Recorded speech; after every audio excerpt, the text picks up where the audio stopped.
Assalamualaikum warahmatullahi wabarakatuh. Yang terhormat Ibu Devi Sekar Ayuningrum MPC Psikolog sebagai dosen pengampu mata kuliah Teori dan Praktikum Asesmen Individu Teknik Tes dan Non-Tes bersama teman-teman yang saya cintai dan saya banggakan. Perkenalkan, nama saya Ria Satira Prasetyo. Di sini saya akan memandu acara diskusi dan presentasi dari kelompok kami yang akan membahas ITP atau Individual Treatment Plan. Di sini saya tidak sendiri, saya dibersamai oleh 3 teman saya. Yang pertama ada Kang Akbar Yansyah, ada Tessa Bila Rahmatila, dan Teriska Fatmawati. Baik, tanpa berlama-lama, untuk pemateri yang pertama akan disampaikan oleh Tessa Bila Rahmatila. Kepadanya saya persilakan. Baik, terima kasih kepada moderator. Teman-teman semua, di sini saya akan memaparkan materi pertama mengenai apa sih ITP itu. Jadi, ITP itu singkatan dari Inventory Tugas Perkembangan, di mana ITP ini merupakan sebuah instrumen data yang digunakan untuk memahami tingkat perkembangan individu atau peserta didik. Nah, biasanya Inventory Tugas Perkembangan atau ITP ini disusun untuk mengukur tingkat perkembangan siswa SD sederajat, SMP sederajat, SMA sederajat, bahkan disusun untuk mengukur tingkat perkembangan mahasiswa. Nah, tentunya berbagai jenjang yang tadi sudah disebutkan akan menjadi 4 instrumen yang terpisah. Nah, selanjutnya, ITP itu berbentuk sebuah angket yang terdiri dari kumpulan-kumpulan pernyataan yang nantinya harus dipilih oleh peserta didik, di mana setiap soal terdiri dari 4 butir pernyataan yang mengukur satu subaspek. Tingkat perkembangan peserta didik juga dapat dilihat dari skor yang mereka dapatkan nantinya pada setiap aspek, di mana besar skor yang diperoleh dapat menunjukkan tingkat perkembangan peserta didik tersebut. Nah, ITP ini mengukur 7 tingkat perkembangan individu dan juga 11 aspek perkembangan individu, di mana 7 aspek tersebut antara lain, yang pertama adalah impulsif dengan ciri-ciri identitas diri terpisah dari orang lain. Kemudian orang yang impulsif ini bergantung pada lingkungan, dia juga berorientasi hari ini, jadi tidak memikirkan kemarin dan juga selanjutnya. Jadi dia fokus di apa yang sedang ia kerjakan hari tersebut. Kemudian orang yang impulsif ini juga seorang individu yang tidak menempatkan diri sebagai penyebab dari perilaku. Nah, tingkat perkembangan yang kedua itu adalah perlindungan diri.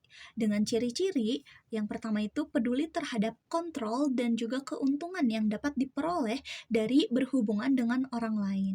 Kemudian, perlindungan diri ini memiliki ciri-ciri mengikuti aturan secara oportunistik dan hedonistik, kemudian juga berpikirnya tidak logis dan juga memiliki stereotip. Dan kemudian ciri-ciri selanjutnya adalah melihat kehidupan sebagai zero-sum game, dan yang terakhir itu cenderung menyalahkan dan juga mencela orang lain. Tingkat perkembangan yang ketiga yaitu konformistik, yang memiliki ciri-ciri peduli terhadap penampilan diri, jadi dia senang untuk berkaca dan care dengan penampilan dirinya sendiri gitu. Terus yang kedua itu berpikir stereotip dan klise, lebih klasik orang yang konformistik ini. Kemudian konformistik ini peduli akan aturan eksternal, terus dia juga bertindak dengan motif dangkal, kemudian kadang menyamakan diri dalam ekspresi emosi. Nah, ciri-ciri berikutnya itu kurang introspeksi atau kurang care terhadap perilaku yang ia berikan kepada lingkungan gitu. Kemudian juga ciri-ciri selanjutnya adalah perbedaan kelompok yang didasarkan ciri-ciri eksternal. Selanjutnya juga takut tidak diterima di dalam kelompok. Dia juga tidak sensitif terhadap keindividualan, dan yang terakhir merasa berdosa jika ia melanggar aturan. Jadi orangnya tuh sangat peka dan sangat mentaati aturan yang ada di dalam lingkungan yang sedang ia pijak gitu. Nah, tingkat perkembangan yang keempat yaitu sadar diri. Sadar diri ini memiliki ciri-ciri mampu berpikir alternatif, melihat harapan dan berbagai kemungkinan dalam situasi, peduli untuk mengambil manfaat dari kesempatan yang ada, kemudian orientasi pemecahan masalah, kemudian ada memikirkan cara hidup, dan yang terakhir adanya penyesuaian terhadap situasi dan peranan yang sedang ia hadapi, seperti itu. Nah, selanjutnya tingkat perkembangan yang kelima yaitu seksama. Seksama ini memiliki ciri-ciri. Pertama, bertindak atas dasar nilai internal, mampu melihat diri sebagai pembuat pilihan dan pelaku tindakan, kemudian mampu melihat keragaman emosi, motif, dan perspektif diri, kemudian peduli akan hubungan mutualistik. Dia juga memiliki tujuan jangka panjang, kemudian cenderung melihat peristiwa dalam konteks sosial, dan yang terakhir adalah orang yang seksama ini berpikir lebih kompleks dan atas dasar analisis. Nah, selanjutnya, tingkat perkembangan yang keenam adalah individualistik, di mana individualistik ini memiliki ciri-ciri peningkatan kesadaran individualitas, kemudian kesadaran akan konflik emosional antara kemandirian dengan ketergantungan, terus juga menjadi lebih toleran terhadap diri sendiri dan juga orang lain, mengenal eksistensi perbedaan individual, mampu bersikap toleran terhadap pertentangan dalam kehidupan, kemudian membedakan kehidupan internal dan kehidupan di luar dari dirinya, dan yang terakhir itu ada mengenal kompleksitas diri. Nah, tingkat perkembangan yang terakhir yaitu otonomi. Otonomi ini memiliki ciri-ciri. Ia memiliki pandangan hidup sebagai suatu keseluruhan, kemudian bersikap realistis dan objektif terhadap diri sendiri maupun diri orang lain. Kemudian juga peduli akan paham abstrak, terus dia juga mampu mengintegrasikan nilai-nilai yang bertentangan, kemudian peduli akan self-fulfillment, dan juga ada keberanian untuk menyelesaikan konflik internal. Nah, selanjutnya, ciri-ciri dari otonomi ini adalah respect terhadap kemandirian orang lain, sadar akan adanya saling ketergantungan dengan orang lain, dan yang terakhir itu adalah mampu mengekspresikan perasaan dengan penuh keyakinan dan juga keceriaan. Nah, selanjutnya ada 11 aspek perkembangan yang dicakup dalam ITP ini. Yang pertama itu adanya landasan hidup religius, kemudian adanya landasan perilaku etis, yang ketiga itu ada kematangan emosional, yang keempat ada kematangan intelektual, yang kelima itu ada kesadaran tanggung jawab, yang keenam ada peran sosial sebagai pria atau sebagai wanita, yang ketujuh itu ada penerimaan diri dan juga perkembangannya, yang kedelapan ada kemandirian perilaku ekonomi, yang kesembilan ada wawasan dan juga persiapan karir, yang kesepuluh ada kematangan hubungan dengan teman sebaya, dan yang terakhir itu ada persiapan diri untuk pernikahan dan hidup berkeluarga. Namun untuk 11 aspek ini biasanya untuk tingkat SD atau SMP itu hanya sampai di tingkat atau sampai di aspek 10, karena aspek 11 yang mencakup persiapan diri untuk pernikahan dan juga hidup berkeluarga itu kurang relevan dengan anak-anak SD atau SMP. Jadi untuk aspek yang ke-11 ini dimulai ketika individunya itu masuk ke SMA dan juga untuk mahasiswa seperti itu. Nah, kemudian hasil dari ITP ini digunakan untuk apa gitu ya? Jadi, hasil dari pengukuran tingkat perkembangan atau ITP ini nantinya digunakan untuk menunjang kegiatan bimbingan dan konseling, di mana agar individunya atau agar setiap peserta didik itu dapat berkembang secara optimal seperti itu. Nah, baik, sekian materi yang dapat saya sampaikan, kurang lebihnya mohon maaf. Saya kembalikan lagi kepada moderator. Terima kasih.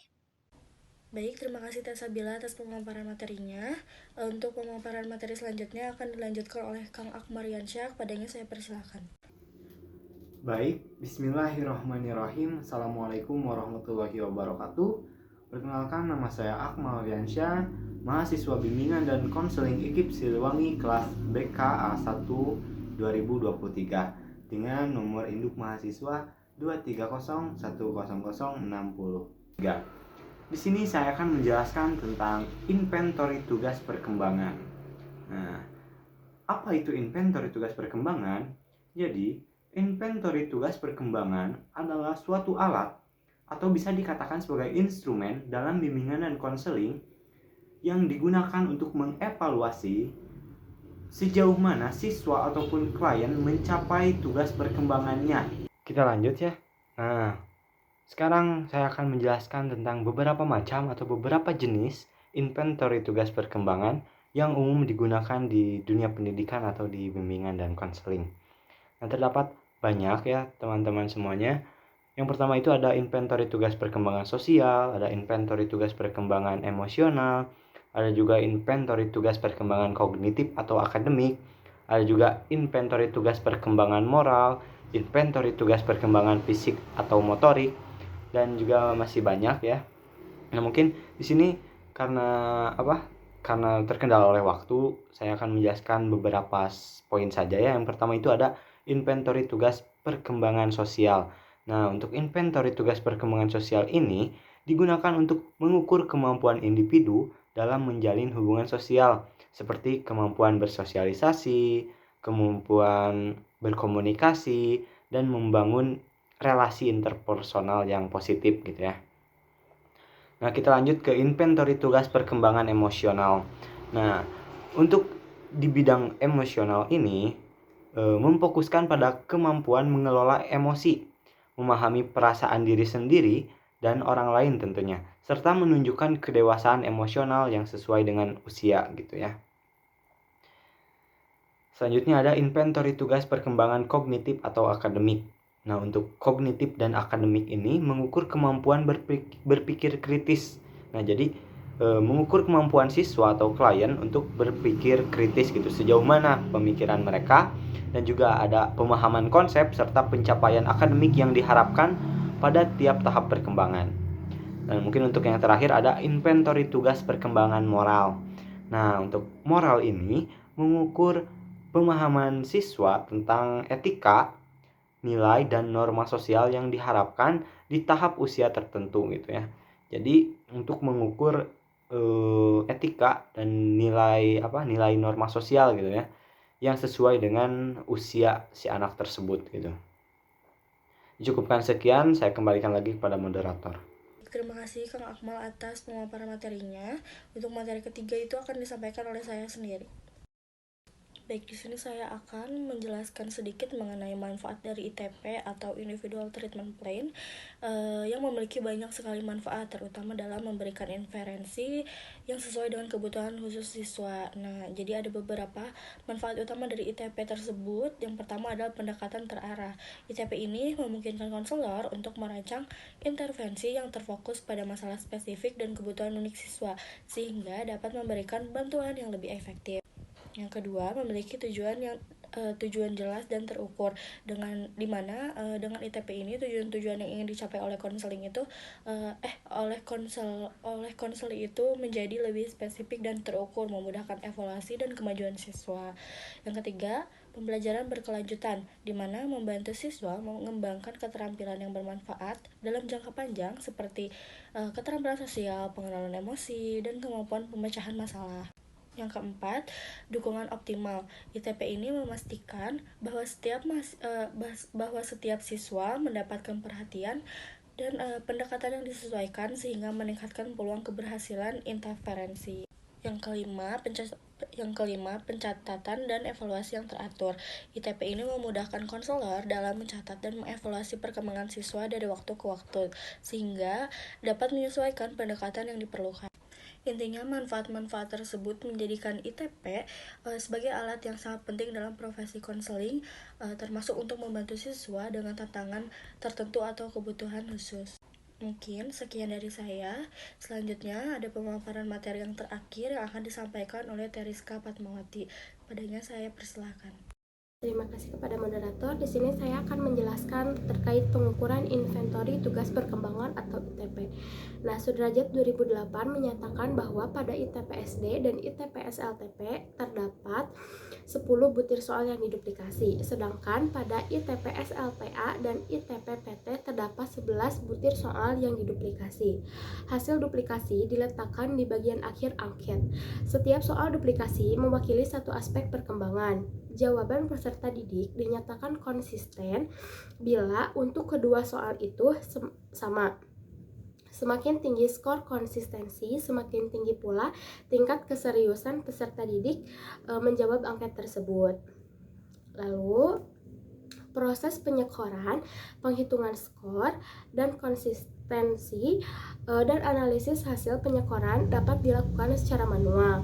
Namun, untuk jumlah peserta didik yang besar, cara ini akan memakan banyak waktu, menimbulkan banyak kesalahan, dan membosankan. Oleh karena itu, perlu perangkat lunak yang memudahkan analisisnya, yaitu sering disebut analisis tugas perkembangan atau ATP. Nah, ATP ini disusun untuk memudahkan para pembimbing melakukan analisis tingkat perkembangan siswa yang dibimbingnya, baik secara individual maupun kelompok. Dengan ATP, hasil ITP lebih mudah dan lebih cepat diolah serta ditafsirkan. Sekian dari saya kembalikan kepada moderator. Baik, terima kasih Teriska atas pemaparan materinya. Mungkin materi terakhir tadi yang disampaikan oleh Teriska merupakan materi terakhir yang kami sampaikan. Untuk itu, saya tutup. Terima kasih atas perhatiannya. Mohon maaf jika banyak kesalahannya. Wassalamualaikum warahmatullahi wabarakatuh.